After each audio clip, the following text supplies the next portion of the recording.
what do I do with the ads? I think you should probably relaunch the ads with new ads and new creative. Take the ones, look at the ads that were doing the best and try and make 20 ads that look like the one that was good. Just do little permutations of them. I'm assuming that you have a lower spend since you just quit your job. That's why I'm saying 20. If you're a bigger guy, I'd say make 50 ads. What you are experiencing though, as a side note, is just a very common thing that occurs with lots of people where ads start working, then they stop working, then they start working, then they stop working. I think that this is gonna probably be a repeated theme for a while for me, but the people that I'm seeing consistently outperform are the people who have two communities. And so we talked about this a little bit last time, but I'll mention it again because I think it's important, is that I like to have 3 different conversion mechanisms for the free to paid. All right, so let's walk through those.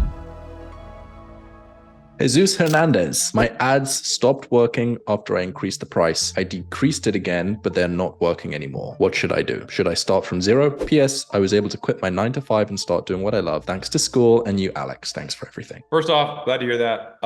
Secondly, sorry about the ads. What you are experiencing though, as a side note, is just a very common thing that occurs with lots of people where ads start working, then they stop working, and they start working, and they stop working. I don't know. I wouldn't feel confident in saying that I don't know what the N was in terms of number of people who saw the site from your ads, if the price change had anything to do with the ads stopping working. Because you could have just as easily said to me, I was running ads, they were working, and then they stopped working. And you could have just not changed the price altogether. Because if you changed the price back and they still weren't working, then I would venture to say that the price wasn't the factor. And so it's more likely, in my opinion, I don't know if you make any content or anything like that, that Facebook probably starts by focusing on people who know who you are. And if you have a tiny little pool of people, then it'll quickly go through those people. You'll make your sales, and then it'll go to 1 degree removed. And when it goes to 1 degree removed, those people don't know you at all, and they're less likely to convert. And so I think that this is going to probably be a repeated theme for a while for me, but the people that I'm seeing consistently outperform are the people who have two communities. They have the free community because it's very easy to convert people into free communities. I mean, you can, just from a benchmark perspective, if you can get 20% or more to opt into the community, I think that's a good normal benchmark to shoot for, meaning 1 in 5. And so whatever your cost per click is, multiple by 5, that's what your cost per new member is. And as a baseline metric from there,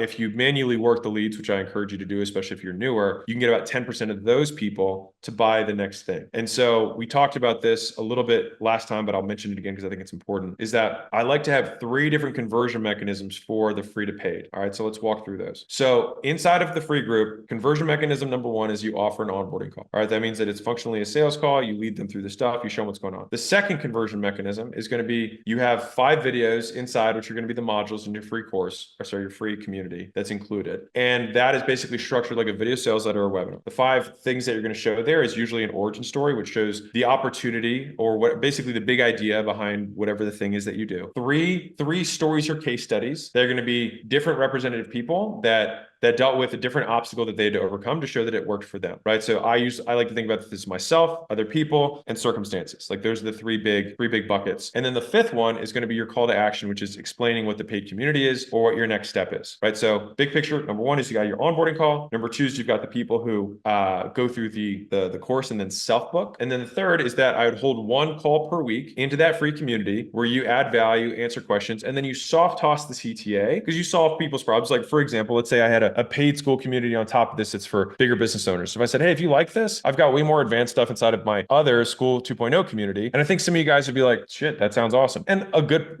portion of you guys would decide to take that up. And if I do this every week I'm going to have a handful of new people and a handful of people that'll take that CTA. So that gives you 3 different ways to get people onto calls. If you wanted a 4th, you can DM people as a 4th way of doing it inside of School of the people who join. All right. And that gives you an authentic dialogue. I'd recommend not just immediately soliciting them. I'd try to recommend like taking them out to dinner before you try and take them home, if you know what I'm saying. And so that's 4 different ways that you can monetize or at least get a high percentage of people who join free to join your paid thing. And so I would just look at, if I multiply my price per free group by 10, if that price allows me to make money with my paid community price, then this is a viable model. And that's how I think about it, especially if your community price that's paid is recurring, which obviously it is. If I can cover the entirety of that first nut from the first payment, then every payment after that is profit. Cool. We went super deep on this at the last one-day event. And for anybody who doesn't know, button at the top of the SkoolGames, click 1 days. If you get 3 members, you unlock it all. There's now 3 recordings. It'll come out in the next couple of days. We went super deep. Yeah. And to answer the question that was originally posed, what do I do with the ads? I think you should probably relaunch the ads with new ads and new creative. Take the ones, look at the ads that were doing the best and try and make 20 ads that look like the one that was good. Just do little permutations of them. I'm assuming that you have a lower spend since you just quit your job. That's why I'm saying 20. If you're a bigger guy, I'd say make 50 ads.